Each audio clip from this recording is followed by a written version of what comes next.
السلام علیکم ورحمۃ اللہ وبرکاتہ۔ محترم ناظرین، نماز دین اسلام کے بنیادی ارکان میں سے ایک رکن ہے اور نماز کی اہمیت اور قدر و منزلت کے پیش نظر قیامت کے روز سب سے پہلے اسی نماز کا حساب لیا جائے گا اور اسی کی بنا پر انسان کی کامیابی یا ناکامی کا فیصلہ کیا جائے گا۔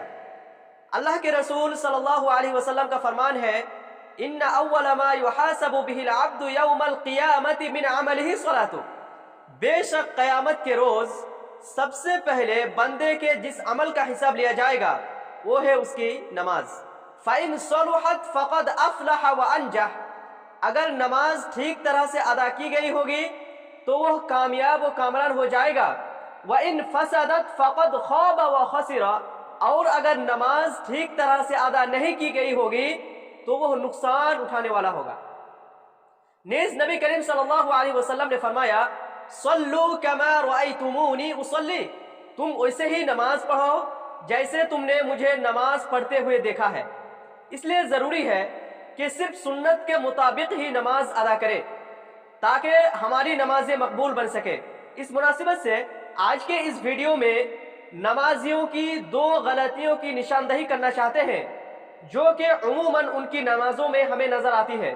ان غلطیوں کو ذکر کرنے کا مقصد یہ ہے کہ ہم ایسی غلطیاں کرنے سے بچیں اور رسول اکرم صلی اللہ علیہ وسلم کی سنت مبارکہ کے مطابق نماز ادا کریں۔ نمبر 1، بہت سارے احباب سجدے میں جاتے ہوئے ایڑیاں نہیں ملاتے بلکہ ان کے پاؤں کھلے ہوئے ہوتے ہیں۔ یہ درست عمل نہیں ہے۔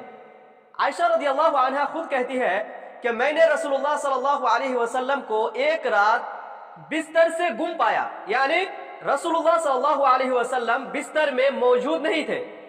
تب عائشہ رضی اللہ عنہا کیا دیکھتی ہے کہ فوجدتہ ساجدا راصا عقبیہ مستقبلا، عائشہ رضی اللہ عنہا دیکھتی ہے کہ آپ صلی اللہ علیہ وسلم سجدے میں پڑے ہیں اور آپ کی دونوں ایڑیاں باہم ملی ہوئی ہے، بِأَطْرَافِ أَصَابِعِهِ الْقِبْلَةِ، اور پاؤں کی انگلیوں کا رخ قبلہ کی طرف ہے، پشچم کی طرف ہے۔